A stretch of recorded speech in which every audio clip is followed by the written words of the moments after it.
não digo uma prioridade imediata, não. Pelo menos se me falar em termos de prioridade, temos que olhar primeiro para a habitação. Como é lógico, faz falta mais uma travessia, mas não será já essa. Mais rapidamente iremos avançar para uma nova zona urbana para a habitação social ou custos controlados, do que para a construção de uma nova travessia. Mas sim, foi uma das coisas que eu sei que também está em cima da mesa pelo atual Executivo, e será no futuro próximo que ter-se que fazer, porque lá está, a cidade está a crescer, e ainda bem que isso é um projeto que está pensado a médio e longo prazo, mas terá também que avançar. Mas é como eu digo, com esta dívida, a pagar este empréstimo até 2043, vai ser preciso fazer muitas contas e definir prioridades nos investimentos que vamos fazer. Sem dúvida. Habitação, saúde, segurança e educação são os nossos. Nós temos 10 pontos fortes, mas estes são os primeiros 4, e será neste que será feito os primeiros investimentos. O que eu está definido com a minha equipa é que tudo o que seja construído, e penso que o próprio Estado já está, a responsabilidade do Estado, diz muito bem, não podemos esquecer que faz parte da Constituição da República uma habitação condigna para todos. Isso não acontece, e portanto a responsabilidade devia ser do Estado, mas o município aqui é determinante. E portanto, regras muito bem definidas. O que é que nós vimos hoje? Vimos que muitas casas que foram compradas a custos controlados, hoje em dia são alojamentos locais. E isso não pode acontecer. Aquelas casas serão para todo sempre para a habitação social ou a custos controlados, pessoas, como referiu, e bem, com menos postos e com reduzidos vencimentos.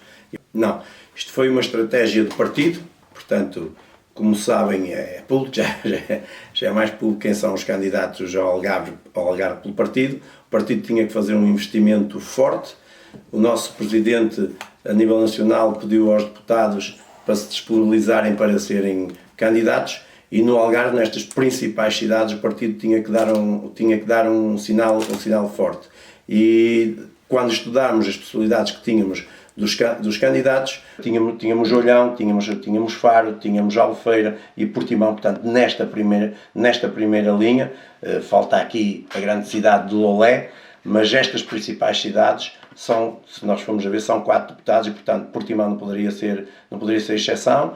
Foi a cidade, tal e qual como eu expliquei, eu nas outras ia cair mais de paraquedas, embora eu, como Presidente da Distrital, já devo ser dos políticos que melhor conhecem o nosso território, as freguesias todas deste nosso Algarve, e dado quando estudámos, o melhor sítio, onde eu até me sentia mais capaz e mais à vontade, embora em qualquer um deles penso que me poderia encaixar, era Portimão, e foi aqui que foi decidido pelo partido que iria ser eu o candidato. É uma pergunta que tem sido, aliás, até para as próprias legislativas, essa pergunta era posta ao nosso Presidente, agora aqui em termos autárquicos já é posta a mim, até como Presidente da Distrital, que onde isso vai acontecer, não há já a mínima dúvida que nós vamos eleger muita gente, não há já a mínima dúvida que onde não ganharmos, nós vamos ser o pêndulo, nós vamos ser o pêndulo da decisão. Portanto, muita gente quem ganhar vai querer conversar com o Chega. Nós também, como se disse sempre o nosso Presidente, nós estamos, não antes, mas depois, abertos a falar com tudo e com todos, e depois de decidir, caso a caso, conselho a conselho, freguesia a freguesia,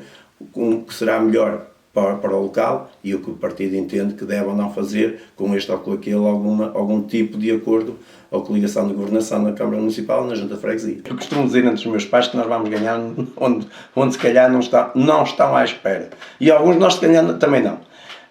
Temos, como sabe, as sondagens nunca são favoráveis ao Chega. Ainda há 2 dias me ligaram numa sondagem boa para mim em Portimão, mas eu disse, eu prefiro uma má sondagem e depois uma boa surpresa do que uma boa sondagem e depois uma má surpresa. No outro dia respondi a um colega seu que não será nenhuma derrota para o Algarve se não eleger nenhuma Câmara. Nós não temos nenhuma. Vai ser uma vitória porque elegemos 33 candidatos já há 4 anos, não temos a mínima dúvida que agora vamos eleger centenas deles, e portanto, a partir do momento que a gente já elegeu 34, já está a ser uma vitória, e em 6 anos um partido conseguir fazer isto numa região, vencê-la por 2 vezes consecutivas, com diferença de 1 ano em legislativas, e agora aumentar em 4 anos para o triplo, 4 do número de eleitos, será sempre uma vitória. Eu gostava de dizer algumas, mas não me leva a mal. Mas os conselhos aqui a aposta é maior, é onde tem os deputados, imagino eu, não? A aposta do partido em termos digamos, de investimento e de campanha está a ser feita mediante a dimensão. Se o partido ainda é um partido pequeno, já temos algum poder, digamos assim, económico, mas somos o único partido que vai concorrer aos 308 conselhos deste país. Ontem foi anunciado pelo nosso Presidente, mas nós já estávamos a trabalhar nesse sentido e, portanto, o investimento nas campanhas, nos outdoors, que nós vemos aí, está a ser, digamos, de forma distribuída, dada a dimensão de cada concelho, como é lógico. Uma aposta forte, pode-se notar uma aposta mais forte, se calhar nestes sítios, como referi, onde estão os candidatos, mas também não vamos descurar Lolé, não vamos descurar Silves, que eu acho que vai ser uma das nossas surpresas. Lagos também poderá ser uma boa surpresa. Vila Real de Santo António, e portanto... Mas se não conquistar nenhuma, não é derrota para si? Não é uma derrota, porque nós não temos nenhuma. Derrota é a pessoa ter e depois perder. Nós não temos. A vitória vai ser eleger mais um, pelo menos. Eleger 34 já estamos numa vitória, mas isso praticamente está garantido que vai acontecer. E é como eu lhe digo, onde não ganharmos, vai ver que o que eu lhe estou a dizer hoje em dia que vai ser essa a realidade. Onde não ganharmos, nós vamos ser nós o pêndulo. Se alguém quiser fazer alguma coisa, vai ter que negociar com o Chega e não com outro partido qualquer. A esse nível poderá mudar. Portanto, em termos de imigração, parece que já é parte do ADN de quem é do Chega, e já nem é do Chega. Nós vemos o apoio que temos na rua contra a imigração ilegal. Como disse o nosso Presidente, e nós todos demos uma só voz, não haja dúvidas, primeiro nós, depois os outros. Portugal precisa muito, o Algarve precisa ainda muito mais do turismo, que temos falta de recursos humanos, mas nós queremos saber quem vem, de onde vem e o que está cá a fazer. Portanto, aí seremos implacáveis. Em termos estava-me a falar em termos de... Imigração e comunidade cigana. Comunidade cigana. Como disse o nosso Presidente, nós não vamos tirar direitos a ninguém, sem sombra de dúvida. A mim não me interessa se é cigano, se é africano, não me interessa, são portugueses. E são portugueses igual aos outros. Mas há uma coisa, nós para sermos todos portugueses igual aos outros, temos de ter os mesmos direitos, mas também os mesmos deveres. E isso é para cumprir, portanto todos nós temos que trabalhar para a economia, nós sabemos qual é os problemas da comunidade cigana e portanto não tenho, aliás, eu até lhe posso dizer que alguns deles costumam estar ali no mercado e eu falo com eles. Houve até uma comunidade no outro dia que me convidou a ir lá visitar a casa deles, e ainda não fui porque não tive a oportunidade, mas vou com todo o gosto. Estão lá com problemas e eu vou com todo o gosto. E vou, como Presidente da Câmara, ajudar tanto aquela comunidade como outro bairro qualquer de um outro cidadão de Portimão. Agora eles têm que saber uma coisa.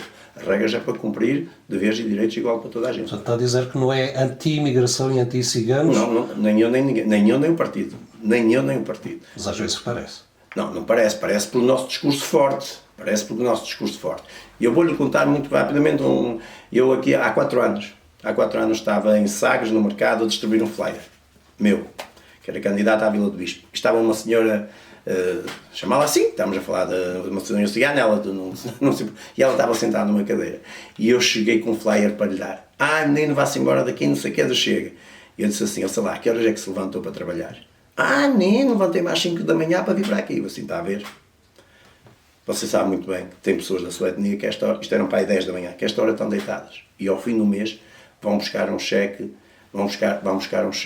dos meus descontos e do nosso trabalho. Sabe o que é que ela fez? Arrancou um flyer da mão, como quem? Tens razão. Arrancou-me e disse assim, pronto, mas vá-se lá embora. Como quem? Eles próprios sabem, nós falámos também com eles, portanto, os ciganos também se chegam a nós, porque o cigano que trabalha, que se levanta de manhã para ir trabalhar, não gosta de ver o vizinho dele em casa a ir buscar um cheque ao fim do mês. Portanto, essas regras são para cumprir, temos que trabalhar. Eu sei que também me pode perguntar, mas é difícil às vezes também alguém dar trabalho a um cigano. Já foi mais difícil. Nós temos no outro dia, uma cigana, penso que terminou uma licenciatura em Direito, portanto, deve já estar bem integrada na sociedade, e, portanto, eles também se têm que chegar um bocadinho, também se têm que dar um bocadinho. cada um de nós tem a sua religião, cada um de nós tem os seus costumes, cada um de nós tem o seu clube, tem o seu partido, mas depois não nos podemos esquecer que vivemos numa sociedade e essa sociedade tem regras. E não pode ser as regras só para uns e não ser para outros.